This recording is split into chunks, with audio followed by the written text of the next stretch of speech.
पूरे भारत में गुजरात को गौरव दिलाने में जिनकी अहम भूमिका रही है, ऐसे श्रीमान दहिया व्यास, ये टीम है जिसने अपना कर्तव्य दिखाया है। सभी आदरणीय जजेस, स्टूडेंट्स, फ्रेंड्स,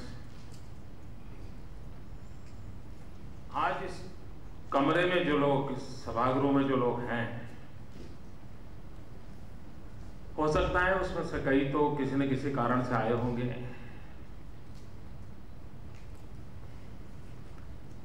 लेकिन शायद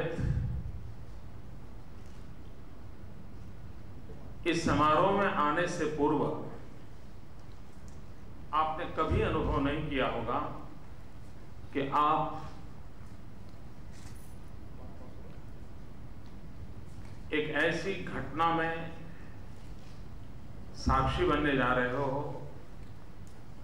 शरीक होने जा रहे हो, जो आने वाले दिनों में भारत के जीवन में और विश्व के जीवन में अहम भूमिका निभाने वाली है।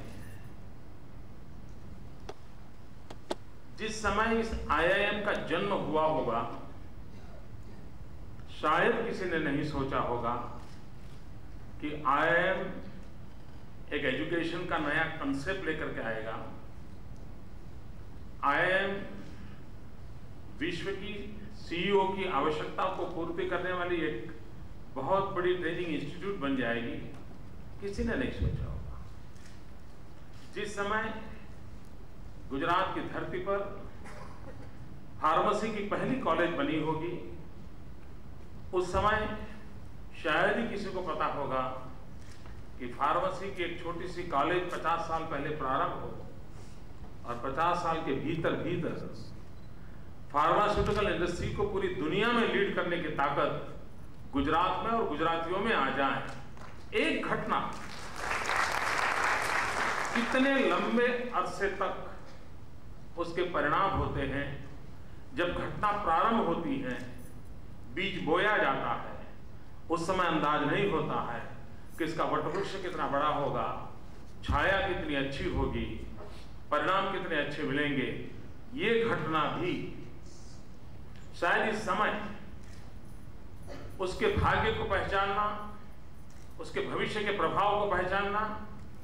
हम सबके लिए संभव नहीं होगा, लेकिन मैं विश्वास से कह सकता हूं कि बदलती हुई दुनिया में और खासकर 21वीं सदी में जो क्राइम वर्ल्ड है, उस क्राइम वर्ल्ड के लिए आज हम खतरे के बीज बो रहे हैं। पूरे क्राइम वर्ल्ड के लिए खतरे के बीज बोना,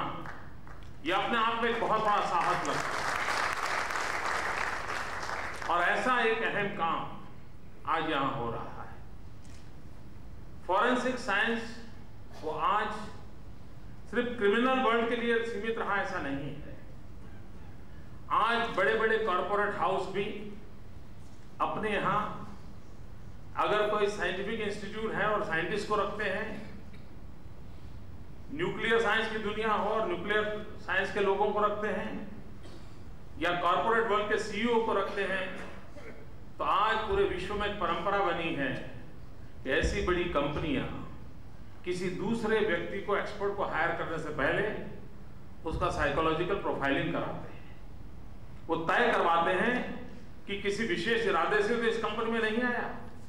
उसके आने के बाद शायद सामने वाली कंपनी का वो प्लांटेड आदमी तो नहीं है, उसके अपने मंसूबे सिर्फ अपने कैरियर है कि कमिटमेंट है। इन सारे साइकोलॉजिकल प्रोफाइलिंग होने के बाद बड़ी बड़ी कंपनियों में इस प्रकार के लोगों का भर्ती किया जाता है।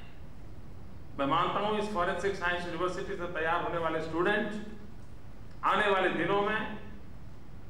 देश और दुनिया की कॉर्पोरेट वर्ल्ड को भी इस साइकोलॉजिकल प्रोफाइलिंग के लिए एक्सपर्ट के रूप में काम आने वाले हैं। और दुनिया में व्यक्तियों की पसंद करने की जो एक नई टेक्निक शुरू हुई है, उसमें एक बहुत बड़ा कैटेलिक एजेंट का रोल ये फॉरेंसिक साइंस यूनिवर्सिटी के माध्यम से, यहां से निकलने वाले स्टूडेंट के माध्यम से होने वाला है। Medical science, paramedical, medical departments, लोगों को आश्चर्य होगा कि फॉरेंसिक साइंस को पैरामेडिकल के साथ क्या लेना देना। लेकिन आज अगर किसी बहू को जिंदा किसी ने जला दिया है और वो अस्पताल आती है, तो ये आवश्यक बन जाता है कि पैरामेडिकल डिपार्टमेंट के लोग उस पेशेंट्स को किस प्रकार से केयर करते हैं, किन किन चीजों को संभालते हैं, ताकि वो फॉरेंसिक साइंस के एविडेंस बने और बाद में जाकर के जस्टिस दिलाने में वो सहाय कर सके। और ये तब होगा जब फॉरेंसिक साइंस यूनिवर्सिटी के माध्यम से पैरामेडिकल फील्ड के लोगों को फॉरेंसिक ट्रेनिंग दी जाएगी। और इसलिए एक सपना है कि इस फॉरेंसिक साइंस यूनिवर्सिटी के अंदर फॉरेंसिक नर्सिंग का भी अध्ययन हो। यानी सिर्फ क्रिमिनोलॉजी से ऐसा नहीं है, किसी माँ ने की गोद में बच्चे को मार दिया गया है, अब उस माँ को सजा दिलवानी है, उस डॉक्टर को सजा दिलवानी है, लेकिन अगर पैरामेडिकल फोर्स की टीम के लोगों को पता नहीं है कि भ्रूण हत्या हुई है, उन कौन चीजों को एविडेंस को कलेक्ट करना, तो हो सकता है पूरा केस गंवा देंगे और भ्रूण हत्या के पाप को रोकने के लिए शायद हम न्याय की मदद नहीं कर पाएंगे। यानी इतने पहलू थे मन में आए थे। जिस समय इस यूनिवर्सिटी को जन्म देने का विचार आया, तब